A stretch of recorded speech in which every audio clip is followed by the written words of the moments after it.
Terlepas bola dan jangan jarak jauh. Cara mental untuk merapikan lagi. Satu solusi. Bolanya tekanan bagi Garuda Muda dan ada kembali tadi.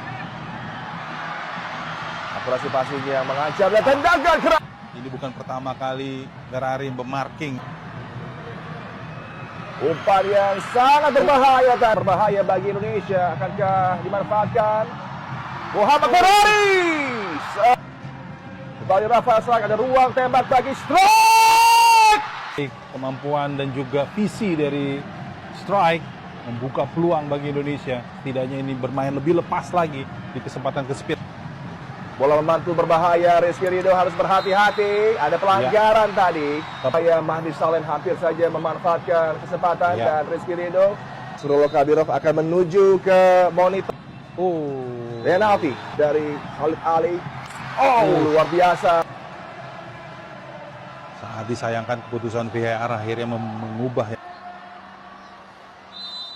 Hati-hati Ivar Yaner. Hati-hati karena itu. Kartu merah Ivar Yaner. Tadi kita baru berbicara tentang potensi Kartu kuning kedua dan ya tidak ada tendensi sentuhan berlebih yang terjadi. Sepak pojok pendek. Witan Sulaiman, Arkan Fikri. Yang jauh ada Strike di sana dan juga Ferrari. Dan kali ini Ferrari coba mencari ruang tadi. Upaya dari Tarik Masyal dan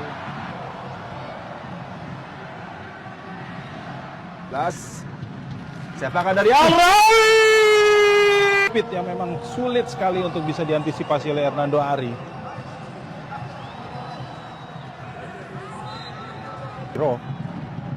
Dengan bebas Pratama Arhan. Pergerakan bola di udara menukik tajam tadi. Kita nantikan tendangan dari Natajo. Ini Pratama Arhan lemparan ke dalam. Jurus langsung bisa dihadang. Upaya tendangan luar biasa tadi. Yang tidak kalah apik. Upaya luar biasa. Ada intercept lagi dari KPR. Power retention-nya sangat baik. Membuat Al-Rawi mendapatkan peluang tendangan. Lemparan dari Arhan. Bahaya tadi masih ada Gaber. Marcelino Ferdinand di kotak penalti, tendangannya masih terhadang. Rafael Strike kali ini. Natajo. Kita lihat, saksikan dari tayangan ulang dari angle yang berbeda. Luar biasa. Ada Fajar di sana. Oleh sang pengadil yang itu juga merugikan bagi Ramadan Sananta karena kartu kuning diganti menjadi kartu merah. Gol panjang dibunyikan oleh Assalamualaikum warahmatullahi wabarakatuh. Salam Om Swastiastu, Namo Buddhaya, salam kebajikan dan salam sejahtera untuk kita semua. Saudaraku sebangsa dan setanah air, para pecinta bola di mana saja kalian berada, salam olahraga. Jadi kemarin tanggal 15 April 2024 adalah laga perdana antara Indonesia melawan Qatar. Dewi Fortuna tampaknya berpihak kepada Qatar yang walaupun MPV-nya adalah Wasit Nasrullah. Ya, kita melihat bahwa kemenangan yang diraih oleh Qatar adalah kemenangan yang penuh dengan kecurangan. Sedangkan kekalahan yang diraih oleh Timnas U23 semuanya diperoleh dengan cara-cara yang elegan dan terhormat. Saya secara pribadi harus patut memberikan apresiasi yang setinggi-tingginya kepada Timnas U23. Walaupun dengan skor 2-0, tetapi itu tidak menjadi persoalan karena pada dasarnya ball possession juga dikuasai oleh Timnas U23. Walaupun pada akhirnya Timnas U23 hanya bermain 9 orang saja. Kenapa saya harus mengatakan bahwa MPV dalam permainan antara Indonesia melawan Qatar ini adalah wasitnya? Karena memang secara jelas ada banyak sekali kecurangan-kecurangan yang terjadi dalam permainan antara Indonesia melawan Qatar ini. Bagaimana tidak, berikut ini adalah bukti kecaman keras dari orang-orang di Qatar yang tidak terima dengan kemenangan Qatar itu sendiri. Mereka merasa malu dengan timnas U23 dari Indonesia. Untuk lebih jelasnya, mari kita cek cuplikan video berikut ini. Timnas Indonesia U23 harus mengakui ketangguhan Qatar U23 setelah mereka dikalahkan dengan skor telak 2 gol tanpa balas. Timnas Indonesia U23 di pertandingan tersebut harus bermain dengan 9 pemain setelah Ivar Jenner dan Sananta mendapatkan kartu merah. Atas hasil pertandingan ini membuat orang Qatar dan supporter turut bereaksi dengan beragam komentar sebagai berikut. Saya sebagai seorang muslim, saya merasa malu ketika melihat negara Qatar yang identik dengan orang muslim tapi akhlaknya tidak mencerminkan itu. Menyuap itu dilarang. Biarkan olahraga terus berlanjut tanpa menyuap wasit. Percayalah, Qatar akan menjadi juara AFC U23 kali ini karena dibantu oleh wasit dan video asisten. Pertandingan yang tidak terlalu seru karena beberapa pemain Qatar melakukan diving sehingga mengakibatkan beberapa pemain timnas Indonesia mendapatkan kartu merah dan kuning. Dan man of the match Qatar versus Indonesia adalah wasitnya. Qatar membutuhkan 3 tendangan penalti untuk memenangkan Piala Asia. Qatar membutuhkan tendangan penalti dan kartu merah untuk mengalahkan Indonesia. Panitia bebas bertindak. Sayangnya tim Indonesia tidak berhadapan dengan tim Qatar, melainkan berhadapan dengan wasit yang gila.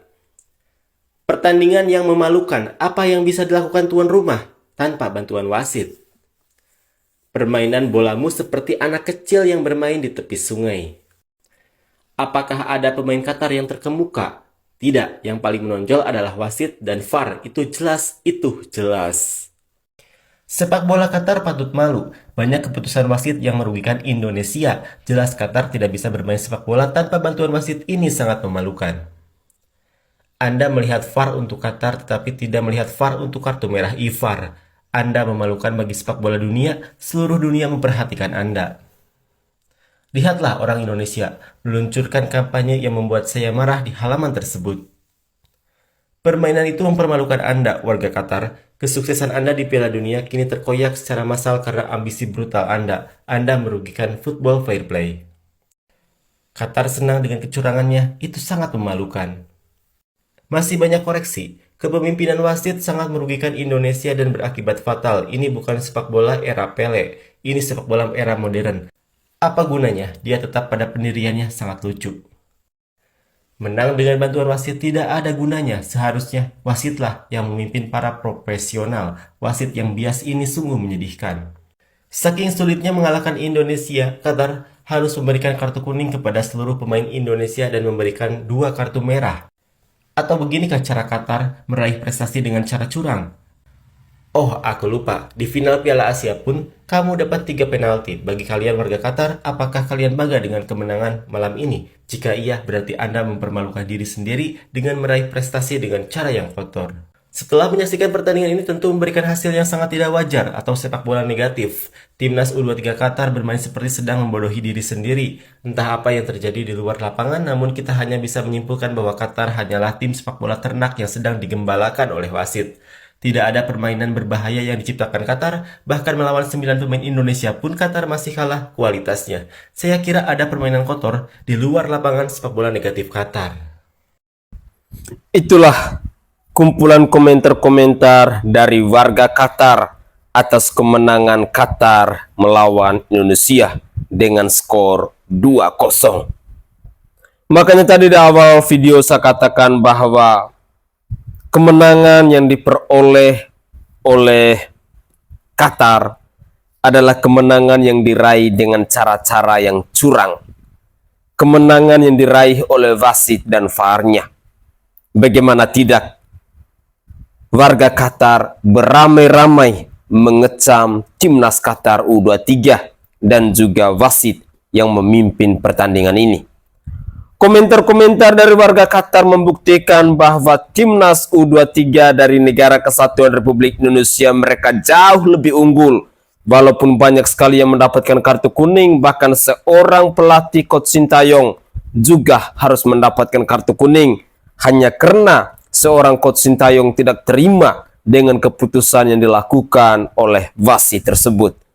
Tapi bagaimanapun, di dalam sebuah permainan yang dibutuhkan bukan soal kalah menangnya, tetapi bagaimana kita menjaga fair play dalam sebuah dunia sepak bola.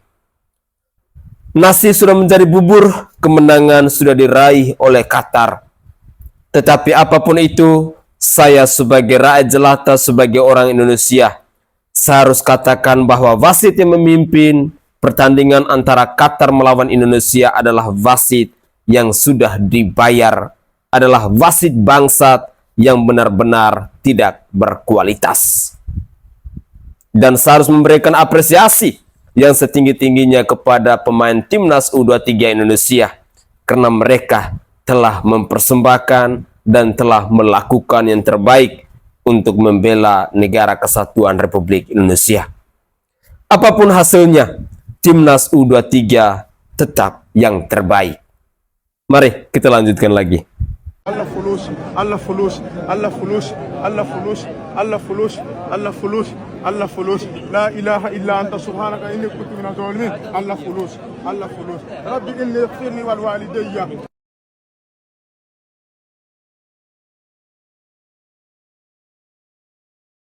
Kita melihat bahwa laga ini sebenarnya bagi tuan rumah tidak istimewa banget mereka ya bermain.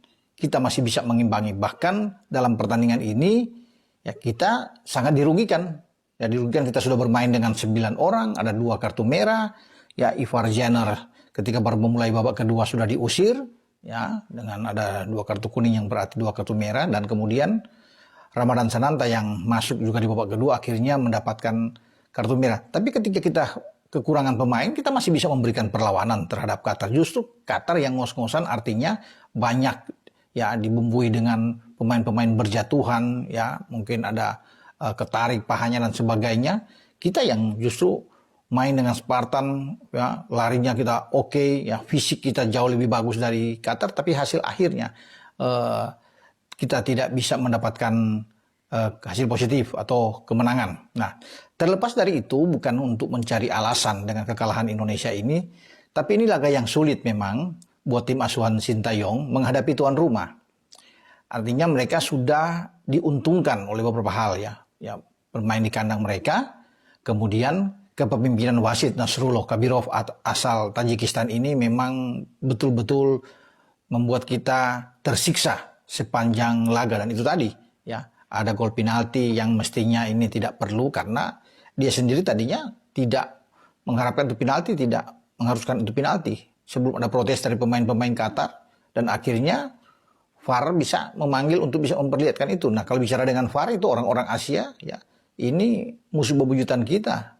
Perseteruan yang tinggi di ASEAN ini orang-orang yang ada di Thailand, wasit-wasit Thailand. Selalu ketika Indonesia bermain mereka ditugaskan oleh AFC untuk bisa melihat ya VAR, dan akhirnya berubahlah keputusan itu dengan menunjuk penalti yang menurut saya masih bisa diperdebatkan. Oke lah, ada sedikit gerakan tangan dari Rizky Ridho, kapten tim U23 kita, terhadap Mahdi, pemain Qatar yang terjatuh, tapi ini saya pikir sulit. Inilah titik awal ketika kita bobol dengan penalti, merusak konsentrasi kita, walaupun saya bilang kita secara ball position di keseluruhan pertandingan bagus, bahkan passing akurasi kita bagus ya. Kalau akurasi passing yang baik dari pemain-pemain U23 kita. Kemudian masih bisa diperdebatkan pula kartu kuning kedua atau kartu merah yang diterima Ivar Jenner ketika memulai babak kedua.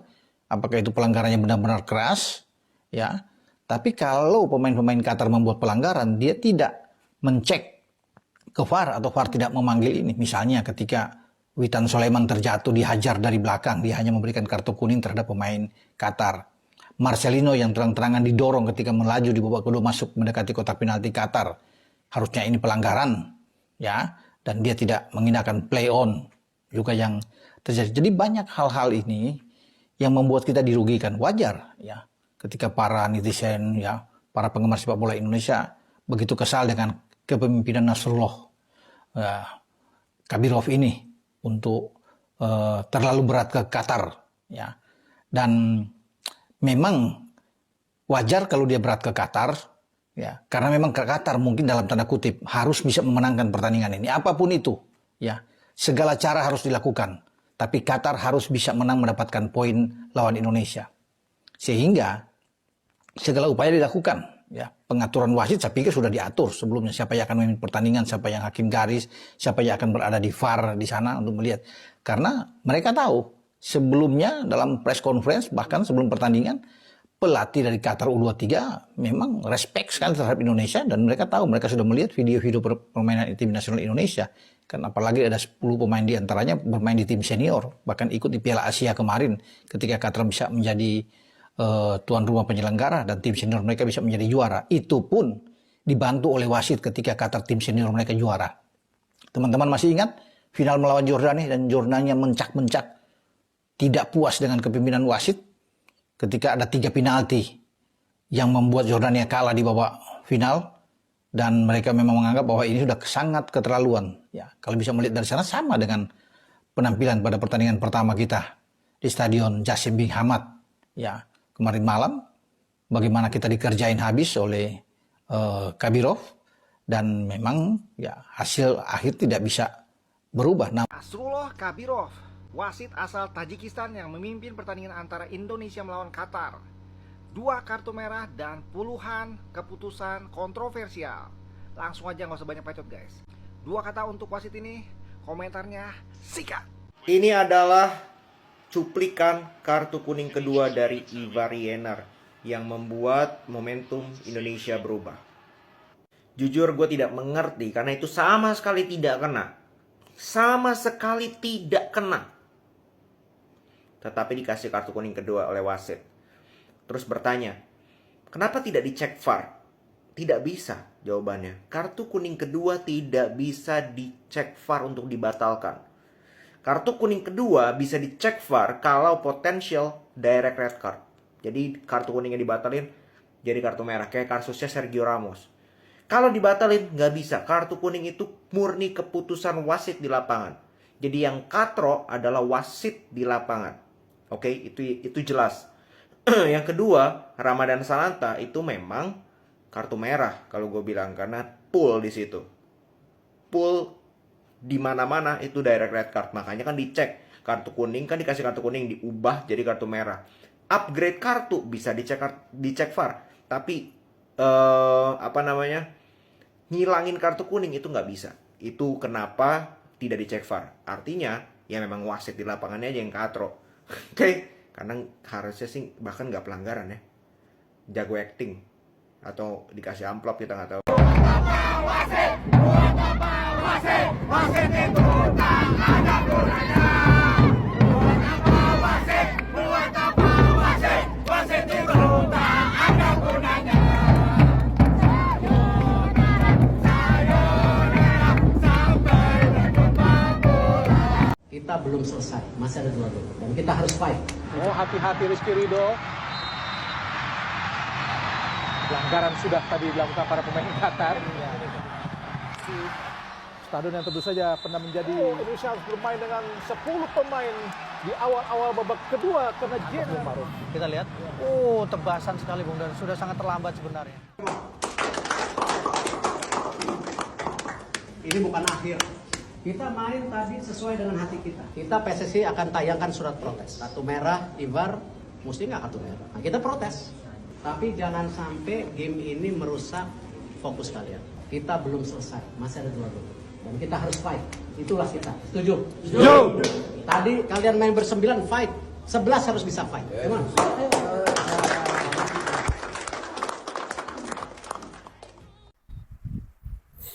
Inilah yang saya suka dari Ketua Umum PSSI Bapak Erick Thohir. Dia selalu memberikan dukungan yang begitu luar biasa kepada Timnas U23 maupun kepada pesepak bola Indonesia. Ya, Erick Thohir dia bisa melakukan hal-hal seperti itu karena memang dia sudah punya banyak pengalaman dalam dunia sepak bola. Apalagi kita ketahui bersama-sama bahwa pengalaman yang dimiliki oleh seorang Erick Thohir ini memang sudah makan melintang. Jadi tidak usah diragukan lagi soal profesionalitas yang dimiliki oleh seorang Erick Thohir. Sama halnya juga dengan Coach Sintayong dan juga Timnas Indonesia. Kekalahan yang mereka raih saat ini tidak menjadi persoalan bagi saya secara pribadi. Karena jujur, Timnas U23 sudah melakukan yang terbaik. Mereka sudah berjuang maksimal, tetapi yang somplaknya adalah wasit yang memimpin pertandingan tersebut.